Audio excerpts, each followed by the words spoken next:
خان نہ دوست سے سیکھتے ہیں نہ دشمن سے سیکھتے ہیں. مجھے نہیں, میں آئی ایم سوری, میرے پیارے وزیر اعظم ہیں, میں ان کا احترام بھی کرتا ہوں, سلام بھی کرتا ہوں, لیکن اس ملک میں پھر دیکھیں اب جتنے وہ لوگ ہیں جنہوں نے ووٹ دیا تھا تبدیلی کے نام پہ, اب کھڑے وہ کہتے ہیں کہ سانو نہر والے پلتے بلا کے تھے, ہو رہے ماہی کتنے رہ گیا. تو عید کے بعد بھی لوگ ماہی کو ڈھونڈیں گے, عید کے ٹرو پہ بھی مرو پہ بھی لوگ عیدیوں کی تلاش میں ہوں گے, اور یہاں کوئی تبدیلی نظر نہیں آ رہی. میں کہتا ہوں تبدیلی نہ لائیں, خدا کا واسطہ ہمیں نہیں تبدیلی چاہیے. اب تو جو پی ٹی آئی کے معصوم ورکر ہیں انہیں بھی تبدیلی نہیں چاہیے, جو ہے اسے بچا رہنے دینا چاہیے. جو روایات ہیں انہیں پروان نہیں چڑھا سکتے, تو مینٹین رکھیں. دیکھیں معاشیات کا حالات بہت برے جا رہے ہیں. ابھی آپ نے کہا نا, بتاتے ہیں ہم اتنے پوائنٹ اتنے, اور کھودو پہاڑ نکلتا چوہا ہے.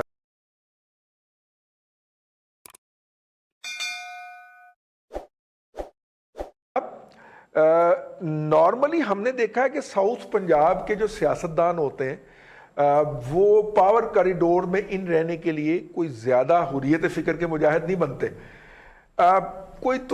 اس لیے مجھے تو کوئی زیادہ انقلاب کی توقع نہیں ہے جناب جہانگیر ترین صاحب سے. تو کیا منظرنامہ بن رہا ہے سر اسلام آباد میں مستقبل میں عید کے بعد؟ پہلی بات تو یہ کہ جہانگیر ترین اور چودھریوں والے چیپٹر کو بعد میں ڈسکس. نمبر 1, پہلے جو کابینہ کے اندر لڑائی پڑی ہوئی ہے, یہ پہلا چیلنج ہے عمران خان کا. دیکھیں عمران خان ایک بندے کو ریکویسٹ کرتے ہیں, اسے کہتے ہیں جی مجھے یہاں پہ مدد کی ضرورت ہے, آپ کو میں لگاتا ہوں, آپ مجھے یہ چیز سیدھی کر دیں, اور اس کا نوٹیفیکیشن ہو جاتا ہے کسی بھی ادارے کے اندر یا وزارت کے اندر.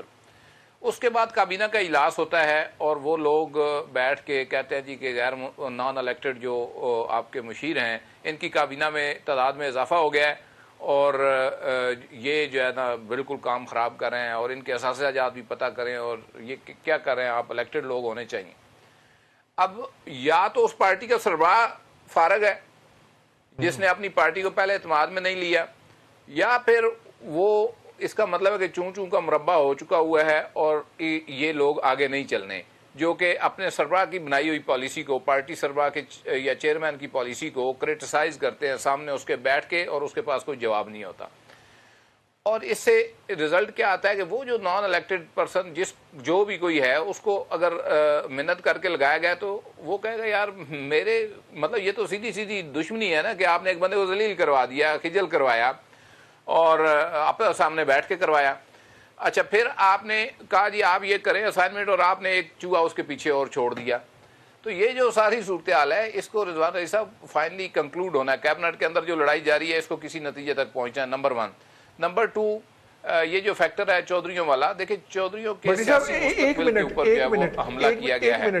بٹ صاحب ایک منٹ, آپ یہ کہنا چاہ رہے ہیں کہ جو انفارمیشن کے ایک ایڈوائزر آئے ہیں, ظاہر ہے آپ کو بھی پتہ ہے مجھے بھی پتہ ہے, اور ان کے آتے ہی وہ جو ہے شہباز گل کا نوٹیفیکیشن ہو جاتا ہے. اس سے پہلے شہباز گل جو ہے وہ نامعلوم پوسٹ پہ کام کر رہا ہوتا ہے, اس کے بعد باقاعدہ اسے اسسٹنٹ کا دے دیا جاتا ہے. آپ کا شاید اشارہ اس طرف تھا. نہیں, میں ایک اس سے بڑی بات کہہ رہا ہوں. میں یہ کہہ رہا ہوں رضوان علی صاحب, میں کسی کا نام نہیں لے کے کہہ رہا, یہ پہلے دن سے ہو رہا ہے کہ ایک بندے کو ایک کام پہ لگایا جاتا ہے, اس بندے کے پیچھے ایک بندہ لگایا جاتا ہے, پھر ان دونوں کے پیچھے ایک اور بندہ لگایا جاتا ہے. یہ عمران خان صاحب کا وتیرہ بن گیا, اور وہ ٹرسٹ نہیں کرتے ہیں بنیادی طور پہ کسی ایک شخص کے اوپر. اسائنمنٹ اسے دیتے ہیں اور پھر یہ پورا بندوبست کیا جاتا ہے کہ اس کو کام نہ کرنے دیا جائے. یہ ایک دفعہ نہیں ہوا, یہ بہت دفعہ ہوا. یہ فردوس عاشق کے ساتھ بھی ہوا, باقی منسٹریوں میں بھی ہو رہا ہے, ایون وزارت قانون کے ساتھ بھی یہی ہوتا رہا کہ ایک کو ادھر سے لگا دیا, ایک کو. تو بیسیکلی اس طرح سے گورنمنٹ چلانا کافی مشکل ہوتا ہے, اور یہ کوئی آسان نہیں ہے.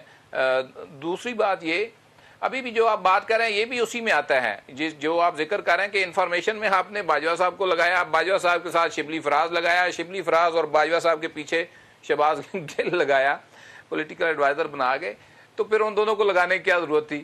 تو یہ اسی طرح فردوس عاشق کے ساتھ ہوا تھا. اور یہ جو ساری چیزیں ہوتی ہیں یہ بنیادی طور پہ آپ کی یہ جو ماڈل آف گورننس ہے کہ بندے دے پیچھے بندہ لا دیو اور کسی بندے نو کام تے نہ لاؤ, یہ پاکستان جیسے ملکوں کے اندر نہیں چلتا.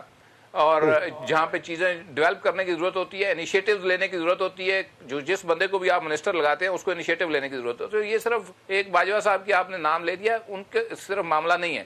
بابر اعوان، زلفی بخاری، یہ شہباز گل سمیت بہت سارے ایسے لوگ ہیں جو نان الیکٹڈ ہیں. یہ بنیادی طور پہ کیبنٹ کے اندر سب کی بات ہوئی.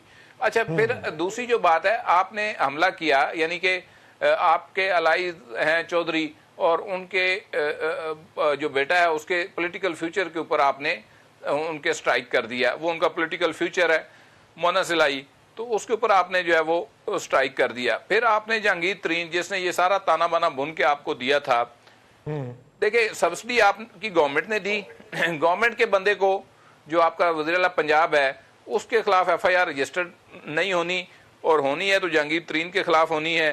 تو پھر اس کے اوپر بھی اس کے لوگ بولیں گے، اور کچھ لوگ پہلے بھی بول پڑے تھے. اب انہوں نے گیم یہ کھیلی کہ ان لوگوں کو بلا کے ملے، ان کو مطمئن کیا اور دوبارہ یہ کٹا کھول دیا، ٹائم گین کیا، اور اون کو بھی لگایا، اون کیا نام ہے اس کا، چودھری کو، کہ جی جو لوگ جہانگیر ترین کے قریب تھے یا ٹکٹ جن کو پنجاب میں ساؤتھ میں انہوں نے دیے تو ان کو بلا کے مجھ سے ملاقات کروائیں، اور وہ لوگ آتے رہے، ملاقاتیں کرتے رہے پرائم منسٹر سے. پہلی دفعہ انہوں نے دروازے کھولے. اچھا، تیسری بات یہ ہے کہ مولانا فضل الرحمان کو جس طرح سے خاموش کرایا گیا تھا، اس سے جس ایشو کے اوپر خاموش کروایا گیا تھا، اس کے بعد اس سے بڑا ایشو ابھی جو کیبنٹ کے اندر آ گیا، اور اس میں ایک خبر باہر بھی آ گئی جو قادری صاحب نے لیک آؤٹ کر دی. اس کے اوپر ان کی کلاس بھی ہوئی کہ جی 6 وزیروں نے اس معاملے کی، یہ جو قادیانیوں والا ہے، اس کے حق میں بولے ہیں. تو یہ بھی ایک بہت بڑا تحریک کا جو ہے وہ مواد ہو سکتا ہے. اور پھر یہ آپ کی گورننس کا حشر ہوا ہے، اور جس طرح سے صوبوں کے ساتھ پیپل پارٹی کے ساتھ آپ کی لڑائی پڑی ہوئی ہے، اپوزیشن کے ساتھ پہلے دن سے کوئی سیٹلمنٹ نہیں ہو پا رہی. تو فائنلی پولیٹیکل ڈائنامکس اپنی ہوتی ہیں. آپ نے بوجھ ڈال رکھا ہے کہ جی آپ کو جو ہے وہ پکا کے کھلایا جائے، حکومتوں کو دیکھیں نا، کوئی آپ کے ساتھ، میں نے تو بہت پہلے ایک جملہ کہا تھا رضوان رئی صاحب، حالانکہ یہ دور ایسا ہے جس میں اپنے عزیز و اقارب کا جنازہ بھی دور تک لوگ کندھوں کے اوپر اٹھا کر نہیں لے کر جاتے، ایمبولینس بلائی جاتی ہے. تو اب کتنا عرصہ سیاسی جنازہ اور کوئی اس کو اٹھا کے کندھے پہ چلتا رہے اور طویل عرصہ چلتا رہے، یہ ممکن نہیں ہوتا. جہاں پہ مسائل اس طرح سے کمپلیکیٹ ہو رہے ہوں، ملٹی پلائی ہو رہے ہوں، چیلنجز بڑھ رہے ہوں انٹرنل ایکسٹرنل، اور آپ کی معیشت جو ہے وہ نیچے جا رہی ہو، یہ پاسبل نہیں ہوتا کہ آپ کو کندھا دے کر بہت دور تک 7,96,000 مربع کلومیٹر پاکستان کا رقبہ ہے. جی بی کے اپنے ڈائنامکس ہیں، کشمیر کے اپنے ہیں، کے پی کے اپنے ہیں، بلوچستان کے اپنے ہیں، چیلنجز بھی اپنے اپنے ہر جگہ کے. تو آپ ایڈریس نہیں کر پا رہے، یہ بڑا کلیئر ہے. اور اس طرح سے آپ کا سیاسی جو یہ جامد ساکت جسم ہے، اس کو بہت دیر تک اٹھا کے پھرنا ممکن نہیں ہے. بالکل ٹھیک ہے. بٹ اپنا پروفیسر میں کہ پنڈی پٹیاں دے وچ اسی تھوڑا جہا تہانوں ہی سینڈوچ بنا دی.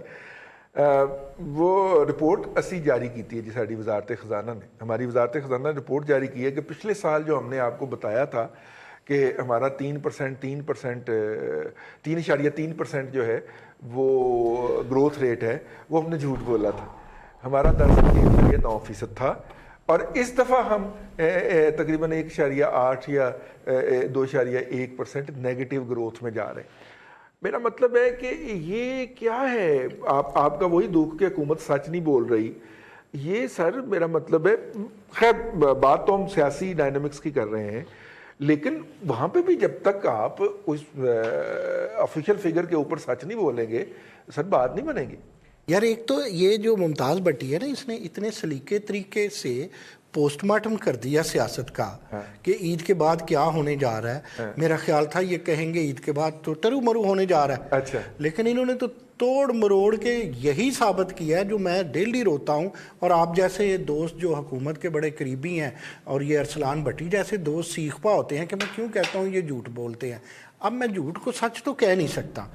اب جو آپ نے فگرز بتائے ہیں اس کو دیکھ لیں، اب بتائیں اس پہ کیا کیا جائے. لیکن میں ایک عرض کروں، دونوں بٹیوں کی نظر اور آپ کی نظر بھی کہ عید کے بعد جو آپ کہتے ہیں نا کیا ہونے جا رہا ہے، عید کے بعد کچھ بھی نہیں ہونے جا رہا. کوئی دما دم مست کلندر والی سچویشن نہیں ہے.